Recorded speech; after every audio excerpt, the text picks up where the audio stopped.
Kelompok Houthi Yaman mengatakan mereka telah menyerang kapal as di Laut Merah. Pasukan Houthi yang didukung Iran di Yaman mengatakan mereka telah menyerang kapal as di Laut Merah. Kelompok Houthi, yang menguasai sebagian besar wilayah Yaman yang dilanda perang, telah mengganggu pelayaran Laut Merah selama berbulan-bulan sebagai protes terhadap perang Israel melawan Hamas di Gaza. Dalam 24 jam terakhir, Houthi mengumumkan telah menyerang kapal kargo milik Astar Iris di Laut Merah. Serangan yang dilancarkan pada Senin 12 Februari diklaim tepat mengenai sasaran. Dikutip dari royanews.com, kabar ini disampaikan oleh juru bicara militer Yaman Yahya Saree. Ia mengatakan sejumlah rudal angkatan laut menyerang kapal kargo as tersebut di pagi hari. Saree mengatakan bahwa serangan Houthi itu pun akurat dan langsung mengenai sasaran. Namun dirinya tidak menjelaskan bagaimana nasib awal kapal dari kapal kargo tersebut.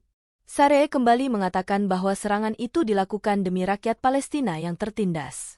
Selain itu, hal itu dilakukan untuk pembalasan atas agresi Amerika Inggris terhadap negara Yaman.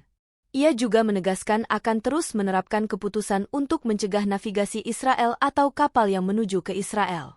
Hal itu akan dilakukan sampai agresi di Gaza berhenti.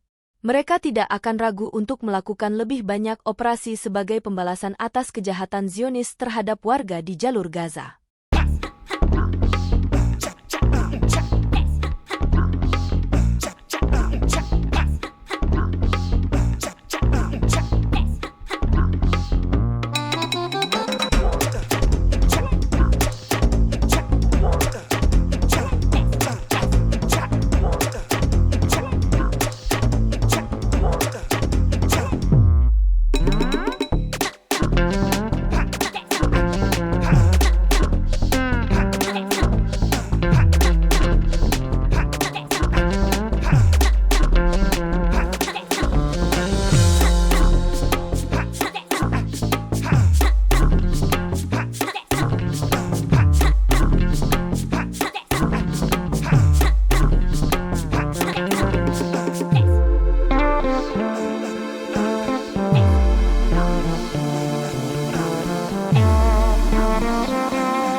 Download Tribun X sekarang, menghadirkan lokal menjadi Indonesia.